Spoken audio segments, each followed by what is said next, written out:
We're now being joined by Valerie Loureda. We'll start the questioning with Steve Jewin. Your line is live. Thank you, Master Valerie Loureda. It's a pleasure to talk to you today. You're undefeated so far in your Bellator MMA career, but of course, so is the flyweight champion, Alima Lay McFarland. So with another win, is it too soon to start talking about a title shot? I think nothing's too soon. I respect her, and I'm going on my path at the time that Bellator feels is right, my manager feels is right, and I'm following what they tell me. I'm always gonna say, "Oh, I want to fight for the title," but they're doing what's best for me, and I'm just trusting the process and the path. Very good. You're a martial arts master, you're a model, and you've done so many things in your career, broadcaster, actress. What's the most satisfying for you? Martial arts, I could be successful in any career I want. And I'm choosing to go this route because I know that the talent and the passion I have for this sport is unordinary. I don't have to be doing this. I could have stopped after my taekwondo career and gone into broadcast journalism or just gone into my acting route. But no, I decided to do this. I know what I'm capable of. I know my potential. And I know that there's something I need to prove to the world. All right, final question for me. How do you sum up Tara Graff as an opponent going into Bellator 243 this Friday? I think she's a lot older than me. She has a lot of experience. She has a lot of amateur fights. We're both we have both have 2 fights as pros, but I don't guide by that. I know she's gonna go in there aggressive to clinch me, try to take me down, and I just don't think she realizes how strong I am. Well, she's going to find out on Friday. Master Valerie Loureda, thank you for the time. Thank you. All right. Our next question will go to Brendan Tobin. Your line is live. Hey, Valerie. I know people down here in Miami are very excited for your fight.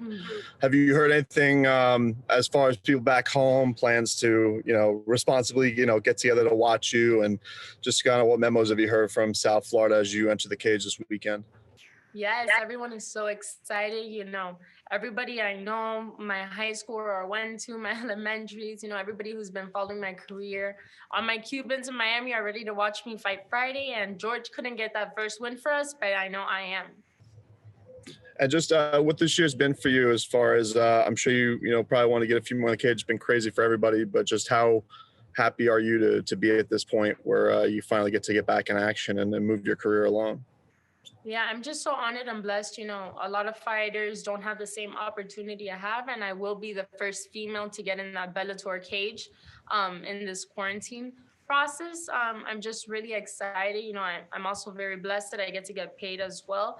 I'm lucky that I stayed ready during quarantine. I was close to weight, so when Bellator called me 3 weeks ago, I was able to put together a quick camp and just let's go, let's do this. So I'm just looking forward to walking into that cage Friday and becoming 3-0. Where's the time? Best luck. Thank you. Our next question will go to Mark Piocos. Your line is live.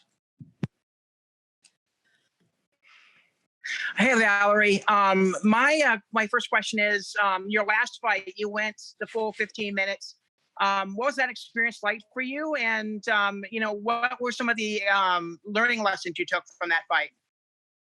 So my last fight, I was upset about it at first, but then I was grateful for it because it was 15 full minutes in a cage. I wasn't tired, and this girl was going at me with everything, and I learned about her a week before. She was a southpaw. It was a lot of adversity I had to face and change, and I'm just grateful with the outcome. But that fight I took away from me that every girl that walks into the cage with me is out to kill me, and this is the opportunity of their life. So I always have to be prepared for more than that. It doesn't matter who it is in front of me. I know Tara's gonna come in the same way, and I'm gonna use the experience I learned from my last fight into this fight. Now, going into this fight, I mean, it might be a little bit jarring that you may there's no audience there, so obviously no crowd noise. You'll be able to hear your coaches more clearly. On the other hand, kind of what's your expectations coming in to this fight, knowing that there's no crowd there and it's going to be somewhat quiet? I feel a lot less pressure. I've been sparring like that since I was a baby. Every Wednesday, my dad used to do sparrings like that, where it was just us in the gym sparring, and my dad would coach me. But this time, I feel a lot less pressure. I don't know if it's just me, but I feel a lot less pressure. I feel like it's gonna be funner. You don't have to think about the crowd or all of that, and just go in there and have fun, listen to your coaches. It's like a sparring at American Top Team in our cage, and just perform at my best. Final question. One of your goals coming into fighting was to kind of change the perception of what Taekwondo was in this sport. How do you feel that goal is coming around right now? Do you feel that a lot more people are kind of respecting the sport of Taekwondo now? Yes, 100%. I feel like Taekwondo is becoming a lot more prominent in mixed martial arts. A lot of people want to do the techniques that I know how to do. And Taekwondo is the type of sport that if you don't start it from a very early age, it's very hard to get that footwork. And I'm just blessed that I do have that. Taekwondo is a beautiful martial art, and it comes out of me naturally in the cage. A lot of things in Taekwondo you can't do in a cage, but a lot of things I've picked up and I use in my MMA. So I know exactly how to use my Taekwondo in the cage and show off on my pretty kicks and knock someone out. Well, thanks a lot for your time, Valerie, and best of luck to you. Thank you. Our next question comes from Mark Zero Giannis.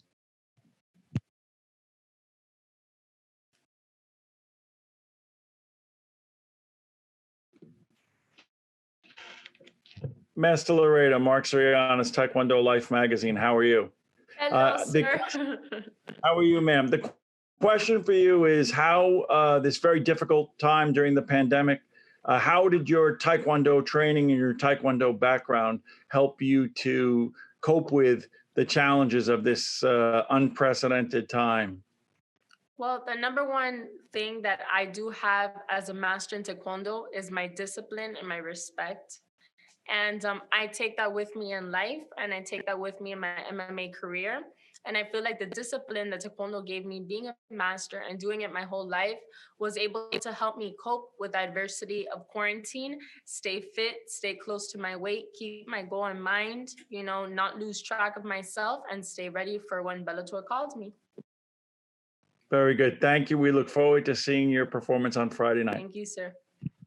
Our next question goes to John Eric Polai. Hi, Valerie. How are you? Hello. How are you? Good. So, Valerie, my first question for you. It's been a little over a year since we've last seen you inside of the Bellator cage. Every fighter has a different take on ring rust. What's your opinion on it? Are you worried about it at all? No, just because I haven't been in the cage for a year, but I have been sparring like crazy at home, and I did Joanna's camp for that fight, and then quarantine happened. So I just think I've been doing this for so long. I really don't feel I don't feel like it's been a year. I feel like it's been like maybe 3 months since I last fought. I feel very fresh, and I don't think that's a worry going into this fight. Yeah, and then it's the last thing from me here. You just mentioned Ioane and Jacek. I know that you train with her. How has she helped you improve as a martial artist and working with her? Well, just seeing how we sparred together, but above anything, just seeing her mindset and why she is a champion. I share in common with Joanna more than I share with any other fighter in the world. I see myself in Joanna when she was younger, and she always tells me that if I stay focused, I'm going to be a champion. She sees the way I train. She sees how hard I work, and she sees how we have the same passion for the sport. We both cried together. And I just learned a lot from her from a championship mindset perspective. And, I'm looking to follow in her footsteps and her advice. Thanks, Valerie. Good luck. Thank you. Our next question comes from Gareth Davies. Good evening, Valerie from London. This is London calling. Hello. Hi, buenas tardes. Buenas tardes. Buenas tardes, senora. I've got a kind of like a question that is probably slightly irritating. I'm writing a column in my newspaper on Friday about we've got the first ever all British women's world title fight on Friday night in boxing. Yeah, Terry Belter Harper, and Natasha Jonas. Natasha was in the Olympics in 2012. I covered both of their careers. Terry used to work in a chip shop, and now she stacks shelves in a supermarket as well as being a world champion. She's a beautiful person. There's been a few arguments back and forth in the last few days between Michaela Mayer, who you may know as well, the boxer, who was a USA 2016 Olympian, saying, if I want to put out, and I don't mean sexy, but if I want to put out pictures of myself in a bikini and market myself as hot, as beautiful, as well as being a fighter, you do the same as well. Should we just be looking at that as legit because you're looking at the female form as well as looking at a fighter? So I don't do anything for social media. I do things for myself. For example, I am an extremely girly girl outside of the cage. So the way I market myself is not for social media and it's not for men. It's for myself. This is the way I look. I've worked my whole life to have this body, to have this figure. I was a ballerina. I was a martial artist. I do both. And I think that's where people mistake. It's not for social media. I am the way I look like, and I also am a fighter. What does one thing have to do with another? Just because I look different than other martial artists doesn't make me any different. It's my identity. This is why Valerie Loureda is different. I'm a broadcaster and as a major. I have different passions outside of the cage, and that's okay. The way I am doesn't mean I market myself like that. It means I'm a normal girl who has an education outside of the cage, and that's what should be recognized. So it's systemic, like you say. It's the whole issue of people having an issue with it. It's just systemic, and it's nothing to do with individuals. Because it's just jealousy. It's just jealousy, and they're not educated in that aspect. They've never seen it before, and they can't handle it, but they will when they see me fight in the cage. Many thanks. Sorry about the irritating question, but it's great. No. Thank you. Have a great fight tomorrow, Saturday, Friday night. Yeah. Thank you. Our next question goes to Mike Pendleton. Hi, Valerie. So recently, I know you talked about your connection with George and obviously down there in Florida, Miami, and wanting to be like an influence for the Cuban community. But my question is, aren't you already doing that, right? 2 pro fights, you've won both. You're knocking on the doorstep of a bigger point in your career. And I think in that Latin and Hispanic culture, they already look at you, an actress, all that you do, everything that you do. Aren't you already there? I know you don't have a BMF title or anything like that, but you're already there. You're already making an impact in the community. Yes, I am making an impact. I'm the first Cuban female fighter to come out of Miami. I hold a lot of responsibility on my heart to represent our community, but George is who he is. I follow a lot of his footsteps. I feel like I am getting there, but I'm very hard on myself, and I feel like I'm not there yet, and I'm not complacent. I'm not satisfied. I'm not going to stop until I'm 10-0, have that belt, and I'm the first Cuban American woman to have the belt for Bellator. My last follow-up here is, with that, don't you like to shine in multiple avenues in your life to not only show them you can be a world-class fighter, you're on your way to becoming a champion, but and almost similar to the last question you received, you can be a beautiful woman, you could thrive in other industries, but you can also be a world champion inside the cage. Yes, that's my message. I think a lot of people don't understand it because it's too much for them to handle, but this is who I am. This isn't for marketing. This isn't for social media. This is who Valerie Loureda is in and out of the cage. This is who I am. I don't feel comfortable with myself as a woman or training hard if I'm not being myself and staying true to my identity. This is who's going to make me who I am. This is what's going to make me recognized by the public. And this is what's going to make me a role model to other women and young girls who feel like I do and feel like they're stereotyped for doing a sport that's more male dominated. Well, I know a lot of the Latin Hispanic community is obviously looking up to you, especially young girls. Best of luck this weekend. Thank you, sir. All right, our last question will come from Andrew McCarroll. Hi, Valerie. Hope you're well. Hello. I know you had to drop out of the Olympic team when your mother became unwell. I know she's a badass in her own right. I think she took her black belt while she was pregnant with you.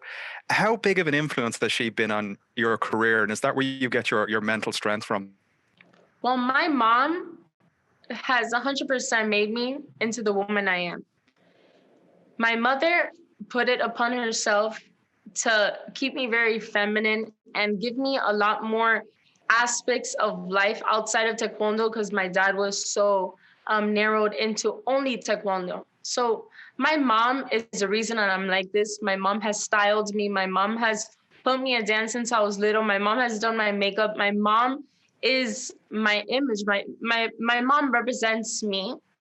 And when she got sick, I learned a lot about myself. And my mom, if she was able to survive something like that and fight that for me and my two sisters, what is fighting in a cage and getting hit in the face? That's nothing, really. When I saw my mom suffer the way she did, I know that my mom could beat that. I could beat anything, it's in my blood. My mom did it for us. My mom survived that for me and my two sisters. And I promise you, I'm going to give my mom back, and I'm going to change her life for the rest of our lives. We're going to be set for life because I'm doing this for my family and to prove to the world that we're special. And my mom is the most special human being in the world. That's lovely. You were on a reality show there recently as well. Jorge Masvidal said that was kind of like the turning point in his career when he was in that. He found a renewed focus. Coming out of the back of that, have you found a different mindset going into this that you were able to do from competing in another event? So being on that reality show, I had to face a lot of adversity. It was the hardest experience of my life, but it made me the most mentally tough and mentally and physically that I've ever been in my life. I got off that show and I had to reevaluate a lot of things in a different perspective and what truly I wanted for myself, who I wanted around my life, and what route I was going to go in. So that show, just being away from social media, being away from the phone, being away from my family, being away from martial arts, being away from hot water, being away from coffee, everything on a daily basis just makes you so grateful for what you have. And it really just forces you to lay down and think all day when you're not filming, and it gives you a new focus, and my focus was never lost. My focus was also always that I need to prove myself as a martial artist no matter what. I could be successful in any other career, but I need to prove myself as a martial artist. Something's telling me in my heart. I've sacrificed, I've cried, I've bled too much from when I was little to let this go. I had an extremely hard upbringing with my father as my grandmaster, and it's not going to go to waste. I'm going to use this to be great and show the world who I am. All right. Thank you very much, Valerie. Perfect. Appreciate your time. Thank you.